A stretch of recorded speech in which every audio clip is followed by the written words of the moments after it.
Welcome back to Is it a cake or is it a Wii? And let's check it out.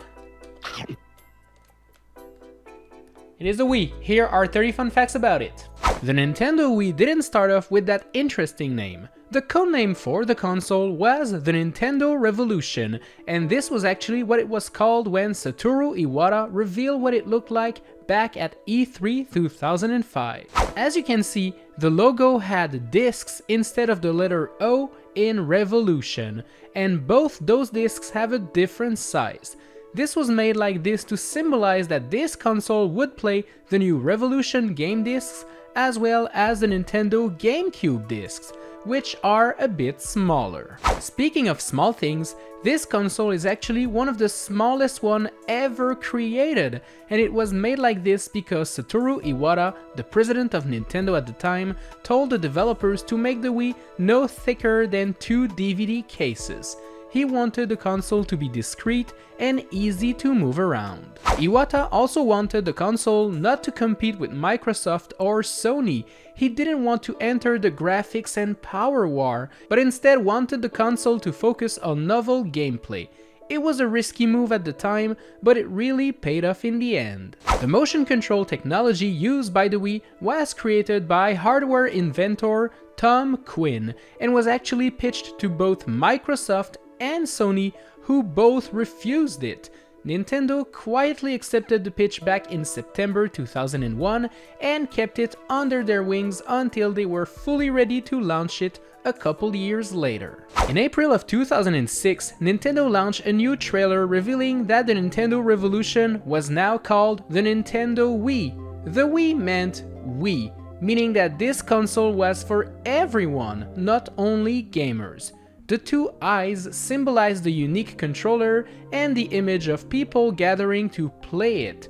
A bunch of people made fun of the name at first, including me, but in the end, it became a brand everybody remembers even today. When the Nintendo Wii first launched, it was an instant success. People were lining up in the street in front of stores hoping to get one, but the quantities were so limited that only a few managed to get one on day one.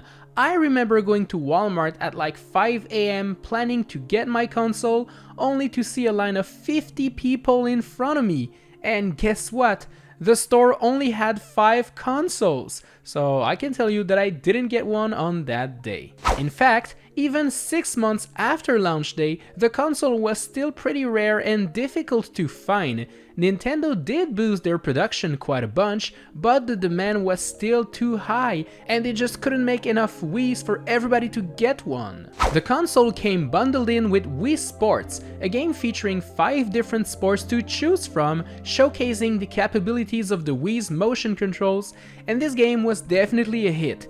In fact, most people actually bought the console just to play Wii Sports. The Wii also introduced the world to the Miis, those cute looking characters that you can customize to your liking and then use in some specific games. But here's the thing, Shigeru Miyamoto had an idea to use Mii-like characters years prior to the Wii. In fact, he wanted the original Famicom to have a game centered around drawing and assembling faces to then use them in other games. There was also a Nintendo 64DD game using this idea as well, and finally, the GameCube had its version too, but none of those things were as popular and widespread as the Miis. The idea of having a speaker inside the controller itself came from game developer Yu Saito, when he mentioned that the controller could ring like a phone or make some noises during gameplay. Many of the dev teams actually had ideas of how they could make good use of it in their own respective games, and this is mostly why the Wiimote now has a built-in speaker. When the Wii was brand new, a bunch of TVs, computer monitors, walls, and humans were actually damaged by people throwing their Wiimotes into them. Guess all of those warnings were not enough. This forced Nintendo to start including Wiimote protective silicone covers, and if you were an early adopter of the Wii and didn't have one, well, you could order up to 4 for free on their website. The Nintendo Wii allowed you to download old school games via the Wii Shop Channels virtual console. At first, only NES and SNES games were offered, but soon the selection grew quite a lot, and every week we'd get new hot titles. Those were the days. At E3 2009, Nintendo presented a peripheral named the Wii Vitality Sensor, which could be used to measure a player's pulse by putting it on the tip of your finger. It was never released, and to be honest, I'm kinda glad it wasn't. During its lifespan, the Wii had many different channels that could be used to do things you now do on a smartphone. You could check the weather, read the news, vote on polls, view photos, watch Netflix and YouTube, and even order some food. It truly did it all. A lot of people say that the Nintendo Wii and the GameCube have the same power inside, but that's actually false. The Wii is twice as powerful as a GameCube. It's not that much, but it's still better. Have you noticed that the Wii Nunchuck has a very similar structure to the middle part of an N64 controller? No? Well, now you have. So you know that little Mario that was bouncing around when you were downloading something on the Wii Shop channel?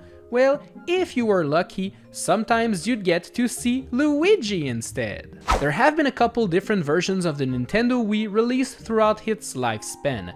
The original one, which featured GameCube ports on top to allow you to play classic GameCube games, then the Family Edition, which was designed to sit horizontally and wasn't compatible with GameCube games anymore, and finally there was the Wii Mini, a version that doesn't play GameCube games, doesn't feature online play, and has no SD card support. Yeah, as you can see, as years went by, they started removing stuff from the Wii. That's odd. When you receive a message on your Wii, there's a blue light flashing on the front of the console. It seems like it's flashing in a random pattern, but it's actually mimicking the rhythm of the Japanese bush warbler bird call.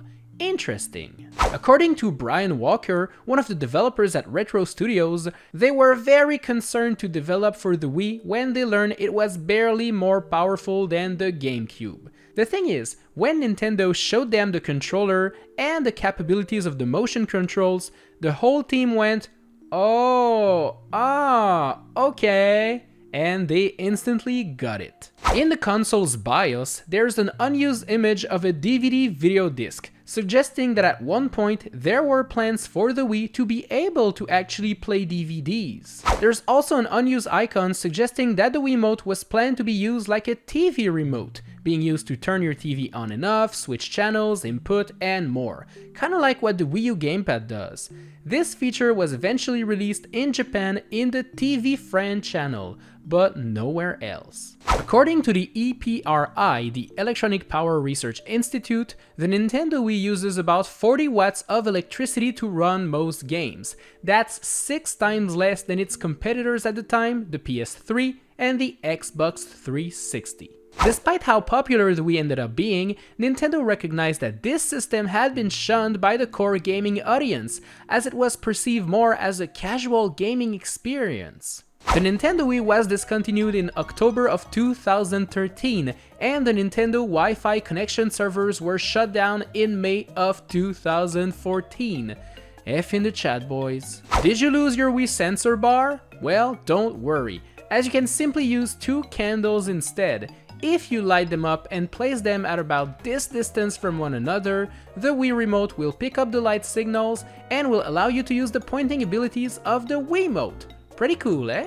There have been 1,641 different Wii games released from the console's launch back in 2006 to the last one being released in 2020.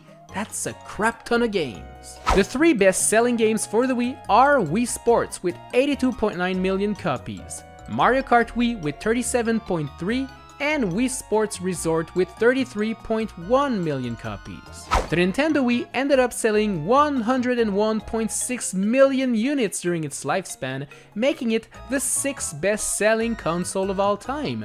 The Nintendo Switch has recently surpassed those numbers, proving once again that Nintendo does things differently, but does things right. Thanks a lot for watching. I hope you enjoyed this video and I hope you learned something about the Wii. If you did, smash like, subscribe, and go follow me on Threads or whatever.